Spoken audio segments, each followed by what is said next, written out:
Good day, brothers and sisters in Christ. Magandang umaga po. Nandito kami sa aming bukid. At habang pinagmamasdan namin ng mga palipaligid, naisipan namin magbigay sa inyo ng mga salita ng Diyos na mababasa natin ayon sa Biblia. Kasi po, pag minasdan po ninyo ang nangyayari sa ating ngayon sa mundo, talagang nakakaalarma po yung sinasabing bakit gusto nilang tanggalin ang pera, cashless society, at yung plano po ng mundo na biometric sa bawat tao. Alam po ba niyo ang biometric? To monitor us all. Kasi darating ang araw na tatanggalin nila ang pera at maglalagay si Paul Scratch ng kanyang tanda para mamonitor ang mga lahat ng kukuha ng pagkain ay kailangan mamonitor niya. Kaya yan ang purpose ng biometric. Ngayon sa technological advances, medyo advantage ngayon yung mga pagdating sa mga technology, sa mga pamamaraan ng paglakad ng mga papilis, dahil mas madali kung mayroon ka ng mga ganyan, kasi wala ng ID kundi biometric, malalaman na kung sino ka. Kaya lang, kagaya na sinabi ko, papunta ito lahat doon sa pamamahala ni Paul Christ. Ngayon po, tingnan natin ang mga ilang passages sa Biblia. Basahin natin kung tumutugma ang panahon natin sa Biblia. Basahin po natin mga kapatid ang chapter 24 verse 27. Ano ba ang sabi ng mga disciples at ang Panginoong Hesus? Sabi niya rito, basahin mo nga sis sa English. For as the lightning cometh out of the east, and shineth even unto the west, so shall also the coming of the Son of Man be. Ang sabi po niya rito, sapagkat gaya ng kidlat na kumikidlat sa silanganan at nakikita hanggang sa kanluran, gayon din naman ang pagparito ng anak ng tao. Ito po mga kapatid, kaliwaliwanag na yung false Christ na darating, hindi yun ang tunay na sinasabing the Son of Man. Ang the Son of Man po rito ang Panginoong Hesus, kasi once upon a time, nagkatawang tao siya na katulad natin para tayo maligtas. Punta po natin ang sa 29. Ano ang sinasabi dito? Immediately after the tribulation of those days shall the sun be darkened, and the moon shall not give her light, and the stars shall not fall from heaven, and the powers of the heaven shall be shaken. Pagkatapos ng kapigatian sa mga araw na yaon ay magdidilim ang araw, at ang buwan ay hindi magbibigay ng kanyang liwanag, at ang mga lalaglag ang mga bituin mula sa langit, at magsisipangatal ang mga kapangyarihan sa langit. Ito po yung kapigatian, yung sinasabing tribulation. Yung tribulation po na yan ay ilinalarawan ng Biblia na pag yan ay nakaupo na po yung false Christ, diyan na po magumpisa yung ating tribulation. Kasi po, ang pag yan po, alam po natin na hindi ang Panginoong Hesus. Wala pong gagawin ang false Christ darating kundi ito blaspheme the Creator. Then ang mga tao pong sumunod sa kanya, ibig sabihin naniwala sa kanya, ay talagang ganun din ang gagawin sa Creator. Kaya pagkatapos ng kapigatian sa mga araw na yaon, tribulation po ito, ay magdidilim ang araw at ang buwan ay hindi magbibigay ng kanyang liwanag, at mga lalaglag ang mga bituin mula sa langit, at magsisipangatal ang mga kapangyarihan sa mga langit.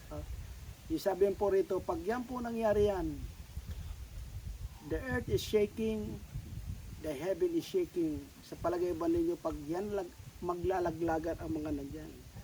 At Tapos po sa 30, ano sinasabi niya? And then shall appear the sign of the Son of Man in heaven, and then shall all the tribes of the earth mourn, and they shall see the Son of Man coming in the clouds of heaven with power and great glory. Sa Tagalog po, sinasabi rito, at kung magkagayoy lilitaw ang tanda ng anak ng tao sa langit, at kung magkagayoy magsisitaghoy ang lahat ng mga angkan sa lupa, at mga kikitan nila ang anak ng tao na napaparitong suma sa mga alapaap ng langit na may kapangyarihan at dakilang kalulhatian. Tinanong po yung mga kapatid. Kaya ito po ay dapat po nating malaman at ati pong ilagay sa isip na talagang yung darating na gobyerno ng false Christ, hindi po siya ang Panginoong Hesus. Kasi sinasabi niya rito, pagkatapos ng kapighatian, ano po yung kapighatian? Tribulation. Then, followed by sinasabing, the earth is shaking, the heaven is shaking, then followed by, doon na pala ang pagbalik ng Panginoong Hesus. Ito pong the Son of Man, sinasabi rito, ang Panginoong Hesus. Tingnan mo po yung bakit po sinasabi rito. Bakit po marami ang mga nagsitaghoy. Nagdadalamati the time. Dahil po sa totoo lang, tumanggap na po sila ng mga tanda. At nag-worship na po sila doon sa gobyerno ni false Christ. Tanda po ng pag-worship dyan. Worship of beast.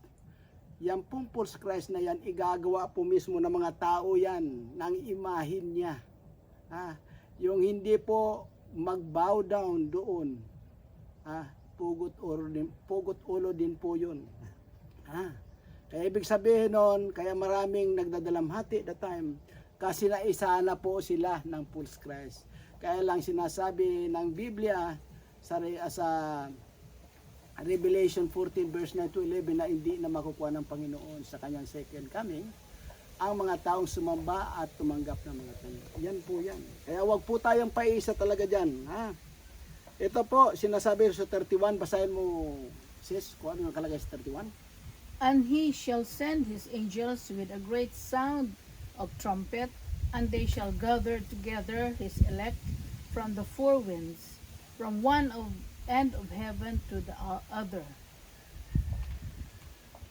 Sa Tagalog po, at susuguin ang kanyang mga anghel na may matinding pakakak at kanilang titipunin ang kanyang mga hinirang mula sa apat na hangin ng sanglibutan, mula sa isang dulo ng langit hanggang sa kabila. O mga kapatid, di ba naririnig na ninyo yung mga sinasabing rapture? Rapture. Yun pala ang pinamumudmod po ng mga kongregasyon ngayon na bago dumating yung pagpapahirap dito sa mundong ito, wala na sila rito at kinuha na sila ng Panginoon. Hindi po, maaring hindi po totoo yun kasi sinasabi rito, in the last trump. Kahit sa ibang passage ng Biblia sinasabi, in the last trump, doon palang kukunin ng Panginoon at doon palang babalik ang Panginoon, yung kanyang mga hinirang. Ito po, kaliwaliwanag rito. Kaliwaliwanag po rito, nakasabi rito. Sabi niya rito, at susuguin, basahin ko ulit, at susuguin ang kanyang mga anghel na may matinding pakakak, trumpet po ito. At kanilang titipunin ang kanilang mga hinirang mula sa apat na hangin ng sanglibutan, mula sa isang dulo ng langit hanggang sa kabilang. Ibig po sabihin nito, wala lahat pong tao sa four corners of the earth. Yan po, north, south, east, and west. Ang ibig sabihin po rito. Ano po ang yan po ang sinasabi ng Biblia. Kaya po, mag-ingat po tayo. At sinasabi ko sa inyo na dapat po nagbabasa tayo ng Biblia na katulad nito para po malaman natin ang ano na ba talaga ang nangyayari sa panahon natin.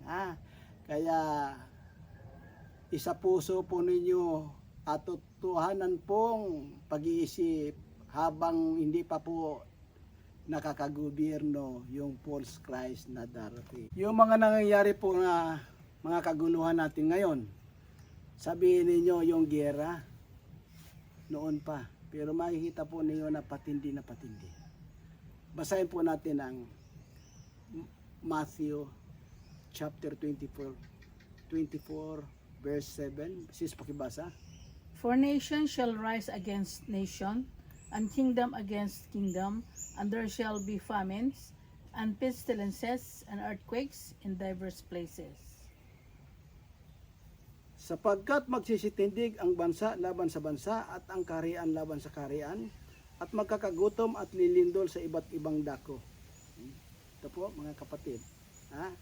Ibig sabihin, nung araw pa itong gira, pero ito patindi na patindi kasi sabi sa isang passage ng Biblia na darating ang araw tatanggalin ng Panginoon yung pagkakaintindihan ng mga bansa.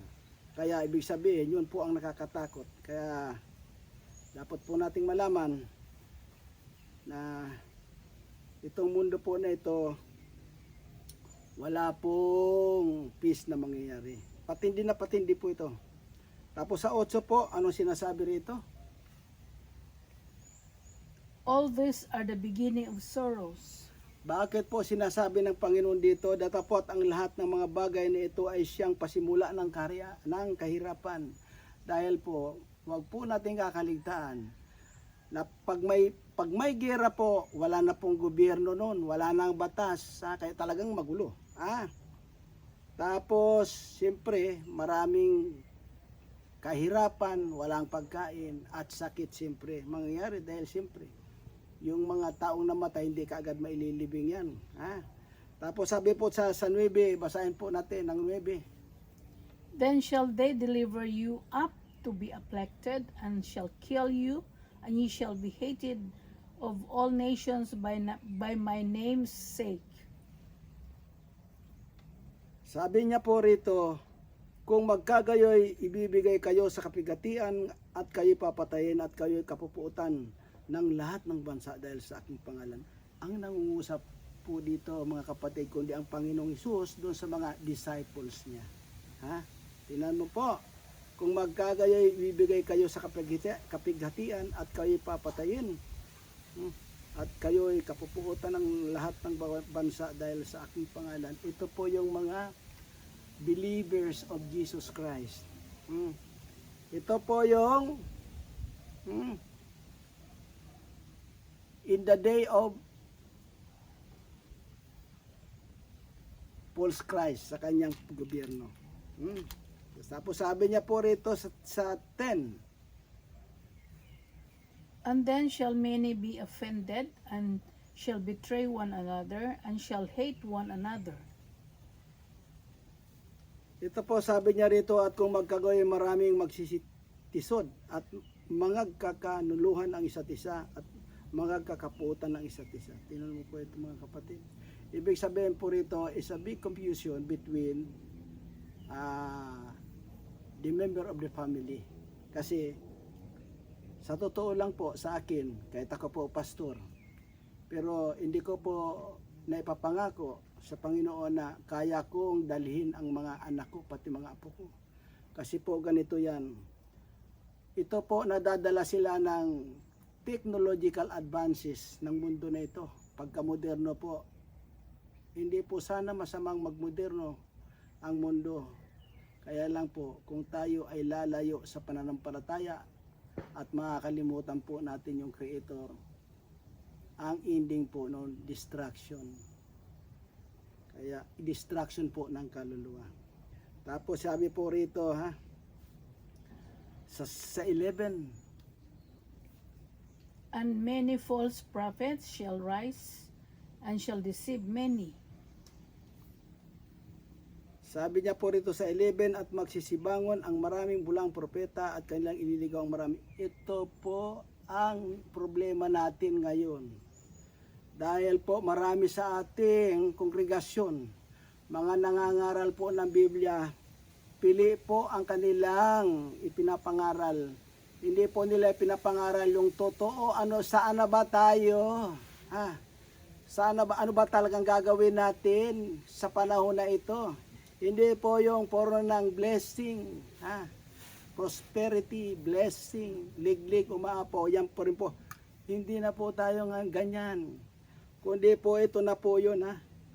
Kailangan po ilagay po natin center of our family, of our life is only Jesus. in Jesus Christ. Kasi siya lang po ang makapagliligtas sa atin.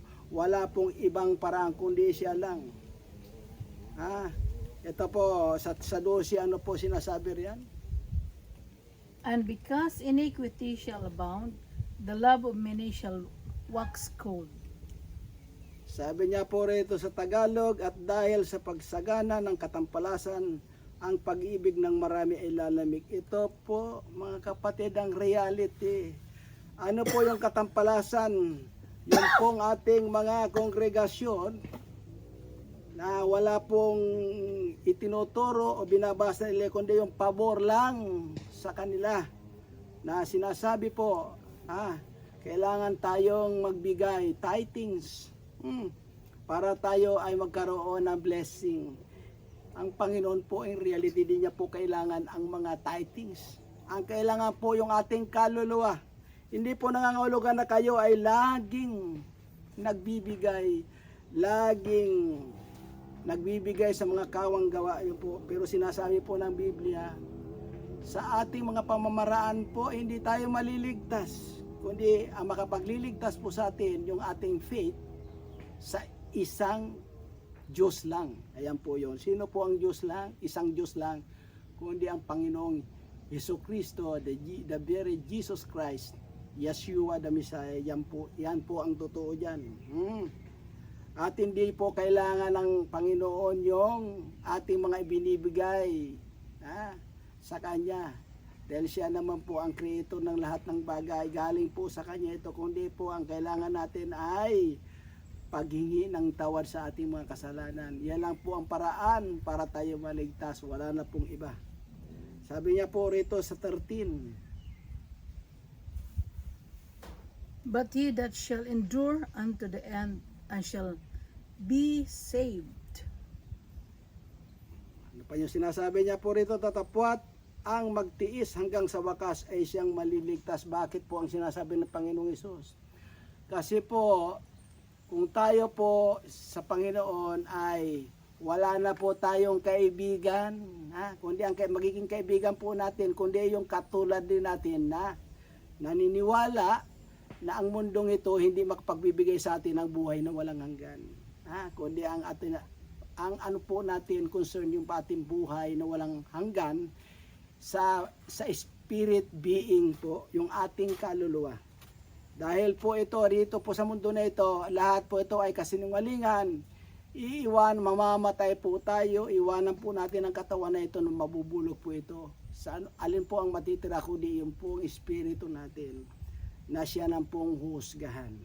Kaya kung wala po ang Panginoong Hesus sa buhay natin, mapapahamak po tayo. Mapapahamak po talaga tayo. Ano po ang sinasabi niya pa rito sa 14?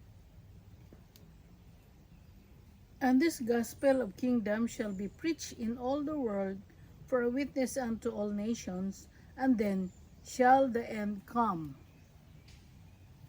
Sabi niya po rito, at ipangaral ang ebanghilyong ito ng kaharian sa buong sanglibutan sa pagpapatutuo sa lahat ng mga bansa, at kung magkagayoy, darating ang wakas. Ito na po yan. Sinasabi po na ang mundong ito ay temporary po, hindi po ito pangabang buhay.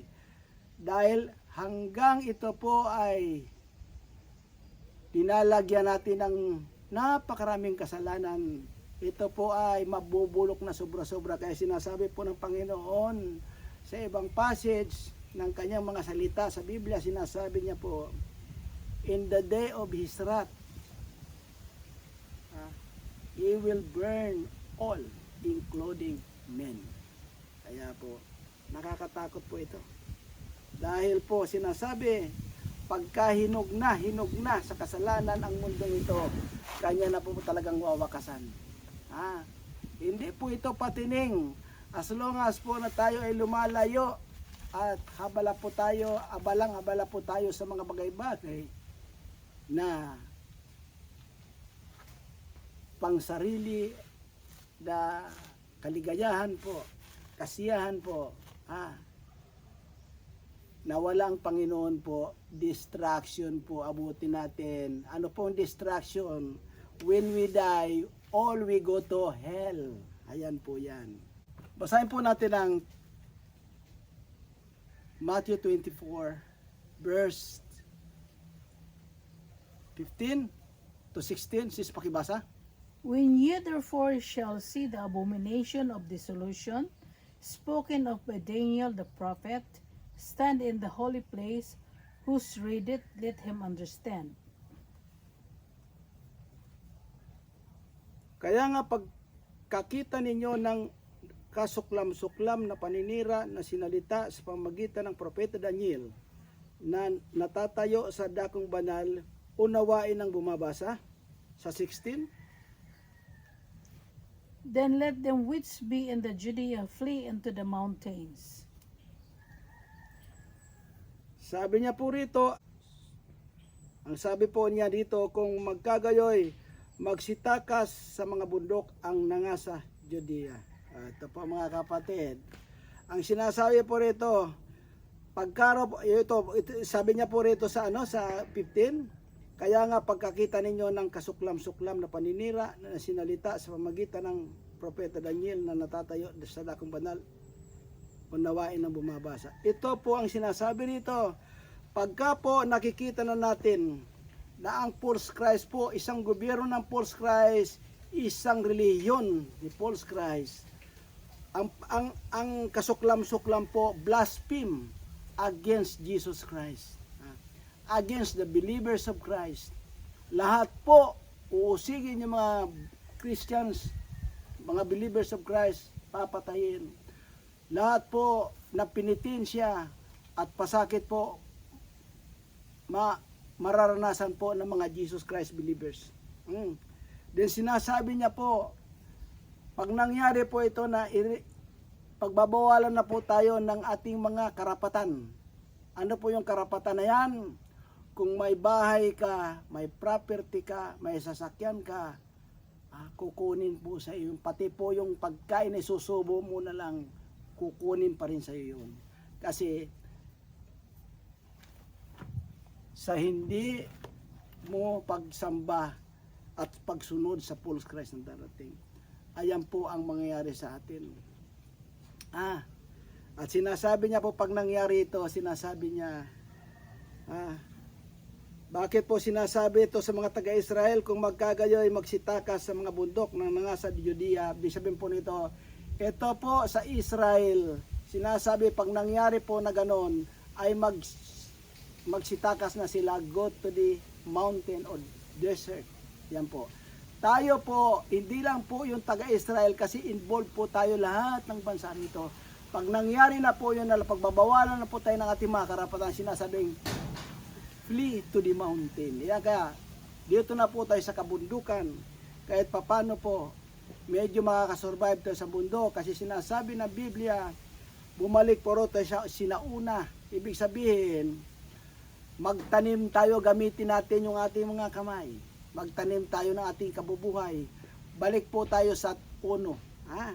Haba pong sinasabi ng Biblia din, na kung hanggang doon susundan pa rin tayo ni false Christ para patayin. Kaya sinasabing, lagi tayong magtatakbo that time.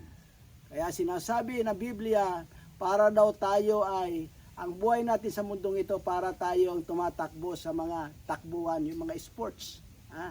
Sinasabing mga race ng pagtakbo. Na sinasabi, kung tayo ay makarating doon sa katapusan ng iyong kaduluduluhan, sinasabi sa finish line, tayo ay magwawagi. Ganun po. Ganun din po yan. Sinasabi po ng Biblia na kung tayo ay, kagaya na sinasabi natin kanina, na kung sino yung makasurvive up to the end shall be saved. Ibig sabihin nun, kung tayo ay makarating doon, maging buhay man tayo o patay man, ang importante po yung kaluluwa. Kaya sinasabi ng Panginoong Hesus, pag kayo ay nakasurvive dito sa mundo ni false Christ na yan, sa pahirap ng mundo na ito, I'll give you the crown of life. Yun po, ibig sabihin nun, hindi na po itong katawan natin, kundi po yung kaluluwa natin. Nakasigurado na po tayong nandoon tayo sa Kanya, sa heaven. Kasi po yan, sinasabi pa rin po sa ibang passage na Biblia, na sinasabi, huwag tayong the time kung mangyayari na yan. Sabi ng Panginoon, huwag tayong mag-alala sa ating mga pagkain, di ba? God will provide food. Okay? Probe na po yan nung unang panahon sa mga taga-Israel. 40 years sila sa wilderness. Ang Panginoon ang nagbibigay sa kanila ng pagkain. At ito po yun, mauulit po yun sa panahon ni Paul Christ. Kaya, ito po, bakit po kami nandito sa bukid nang dahil po dyan. At least po, preparasyon namin kasi kung buhay pa kami that time. At least mayroon na kaming ganito. Di ba? Medyo, kaya pinag-aralan namin, iwaglit namin yung mga pagkarangyan ng mundo. Di ba? Talagang iwanan talaga natin yan. Basta wag lang tayo talagang tatanggap ng tanda kasi habang buhay po tayo doon sa the lake of fire. Aanin mo po yun. Kung nandahil sa pagkain lamang ay tatanggap tayo ng mga tanda. Dahil po dapat po kayong mapagmatyag. Kasi po, ang lahat pong nangyayari natin ay ngayon ay nakalagay po sa Biblia na sadyang mangyayari. Ayan po. Kung hindi po kayo nakahanda dahil sa ating mga sinasabi na ayaw nating maniwala, kaya raw sabi na rin ng Biblia, kaya tayo napahamak dahil sa hindi pagtanggap ng katotohanan. Ang katotohanan po kundi yung mga binasa natin, kanyang mga salita. Ito po ay mga reminders po sa atin na kung dumating man yung dapat, ngayon pa nag-umpisa na tayong maghanda. Kasi po, para po yung COVID-19, that time, biglang dumating yung unos. Ano po ginawa natin? Lahat po tayo nagpabaksin. Pero hindi kami talaga nagpabaksin po. Kasi alam po namin na yan po ay tinitesting na ni Paul Christ. Ang Paul Christ po na dyan na, the reason po introduce na yan. Kung ang tao susunod, ayon po sa Biblia, lahat po ay tumanggap ng tanda. Bakit po sinasabing ang lahat? Ibig mo sabihin, Pastor, pati ikaw tatanggap din, o kaya yung mga believers of Christ tatanggap din. Ang sinasabi po rito, lahat, kung when it comes to percent, sa percentage po, less than 100 o less than sa isang piso, kumbaga sa pera, kung bawas na ng isang sentimo yan, it's no longer piso anymore. Hindi mo na pwedeng i-count yun. Yun parang ganun ang mangyari. Yung pong mga kakaunting mga Kristiyano, mga Jesus Christ believers, hindi po hindi po pwedeng bilangin mo as a whole, as 100 o kaya piso. Ayan po ang sinasabi po na Biblia, lahat ay tumanggap. Pero in reality, mayroon po talagang mangilan-ngilan na hindi tatanggap ng tanda. Kasi sinasabi na Biblia, sabi ng Panginoon, kung kayo,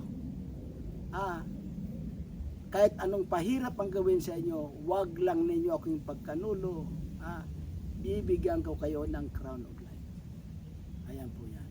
Pero pag nagkamali po kayo, hindi ko na kayo makukuha.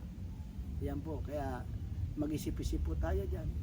Dahil pagka ang pinag-uusapan po rito yung hindi na tayo makakabili ng pagkain, kaya po lahat talaga tumanggap. Dahil yung COVID lang po, for example yung COVID, hindi lang makalabas lahat nagpabaksin. Kaya mahirap po ito. Kaya po yung vaccine po natin, hindi natin alam, baka in the long run, baka may mga side effect yan. Kaya wag po kayong pakaano-ano diyan, paka-kumpiyansa. Punta naman natin ang Matthew chapter 7 verse 21 to 23. Sis, pakibasa mo. Not everyone that said unto me, Lord, Lord, shall not enter into the kingdom of heaven, but he that doeth the will of my Father which is in heaven. Sabi niya po rito, hindi ang bawat nagsasabi sa akin, Panginoon, Panginoon, ay papasok sa kaharian ng langit, kundi ang gumaganap ng kalooban ng aking Ama na nasa langit. Ito po ang reality. Kaya po, akala natin, tayo po punta sa langit. Akala lang po natin yun. Kasi sinasabi niya rito,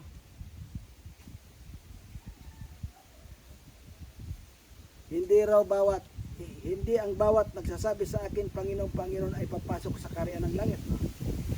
Kaya po, ibig sabihin, hindi po talaga huwag tayong masyadong pakumpiyansa na akala natin pupunta tayo roon. Kasi po, ang problema po natin sa panahon ngayon, lagi po tayong laging bumabanggit sa pangalan ng Panginoong Hesus. Pero hanggang banggit lang po yun, pero hindi po tayo namumuhay ng ayon sa Kanya. Ayan ang malaking problema po dyan eh. At sinasabi niya rito sa 22, Many will say to me in that day, Lord, Lord, have we not prophesied in thy name, and in thy name have cast out devils, and in thy name done many wonderful works? Sa Tagalog po, marami ang magsasabi sa akin sa araw na yaon, Panginoon, Panginoon, hindi baga nagsipanghula kami sa iyong pangalan at sa pangalan mo'y nangagpalayas kami ng mga demonyo at sa pangalan mo'y nagsisigawa kami ng maraming gawang makapangyarihan. Ayan po, ito periko muna po sa atin dito. Hindi po lahat yung mga mangangaral ng Biblia na kapag papagaling, nagpapakita ng mga milagro, ay tayo po ay maniwala na.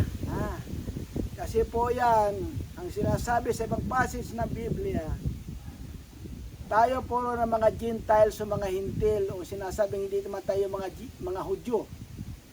Ang kailangan po ng Panginoon sa atin ay yung faith, yung pananampalataya, at hindi po tayo kailangan maniwala sa puro miracles.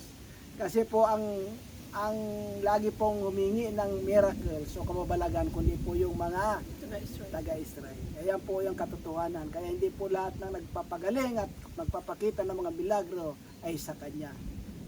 Devil po is number one na imitator, what we call this, imitator. Devil is number one imitator. True devil spirit, yan po, gumagamit rin po siya ng mga ngaral ng Biblia. Ayan po yan. Kaya dapat po maging mapanuri tayo to avoid deception. Ano po yung deception ko? Tayo po ay maluko. Sabi niya po rito sa 23, sis pakibasa. And then will I profess unto them, I never knew you. Depart from me, ye that work iniquity. At kung magkagayoy, ipapahayag ko sa kanila. Sino po ang nagsasabi rito? Ang Panginoong Yesus. Kailan may hindi ko kayo nangakikilala, magsilayo kayo sa akin, kayong manggagawa ng katampalasan. Ito po yung sinasabi. Kailan po, bakit hindi tayo kilala? Kasi po, hanggang banggit lang po tayo sa Kanya. Kami sa Panginoong Yesus din, pero ang reality, hindi po tayo namumuhay ng ayon sa Kanya. Ano po yung tayo mamuhay ng ayon sa Kanya? Walang ibang Diyos kundi siya lang. Kaya po, ibig sabihin, sabi ng Biblia, hindi po tayo kumpiyansa na tayo po ay matulungin, tayo po ay nagbibigay ng abuloy, tayo po ay maawain. Hindi po sapat yan. Ang pinakaano po ng Panginoon ay makipag-ugnayan tayo sa Kanya personally, through Spirit, kasi ang Panginoong Hesus sa ngayon ay Espiritu. Through Spirit, para naman po ay maging kabilang po tayo sa mga makikilala niya. Pero kung ang banggit lang po tayo, ayaw po nating mamuhay ng ayon sa Kanya. Hindi po tayo niya kilala. Ito po ay talagang seryosong salita ng Panginoong Hesus na nakikiusap po siya sa atin na tayo ay mapagmatyag, mapagsuri sa mga salita niya para po tayo maligtas. Huwag po yung lagi tayong akala. Marami na pong nadisgrasya sa akala na yan. Overconfidence sa sarili. Nakala mo ligtas, yung pala hindi. Kasi po, pag tayo namatay, wala ka na pong kapasidad para umatras. Huwag po natin kalilimutan yan. Kundi kung saan po tayo ilinagay niya, doon na po tayo. Wala na pong kapatawaran yon. Dahil po ang kapatawaran, sinasabi niya, mangyayari lamang pag tayo'y buhay pa. Ito po, abang tayo buhay pa, may kapasidad po tayong umatras. Pero doon po iba pong katawan ang mangyayari sa atin, yung sinasabing spirit being, yung ating kaluluwa. Wala na po tayong kapasidad o lakas para umatras, umabante. Puro po yun, pabaabante, wala na pong atras doon. O paano po mga kapatid? Salamat po sa mga nakikinig. Sana po hindi basta kayo nakikinig lang, kundi po ito ay pag-aralan po inyo personally. Isipin po ninyo, isipin po ninyo na ang mga salita natin na inyong narinig ay salita ng Panginoon. Ang gusto po nito ng Panginoon, kundi tayo po ay warningan po niya na ito ang kanyang mga kagustuhan, na kung tayo po ay hindi maging ganap dun sa mga kasunduan na yan na gusto niyang mangyari sa atin, tayo po ay mapapahamak. O paano po ito po uli ang iyong kapatid, si Pastor JC. Salamat po. Magandang araw. Uli po.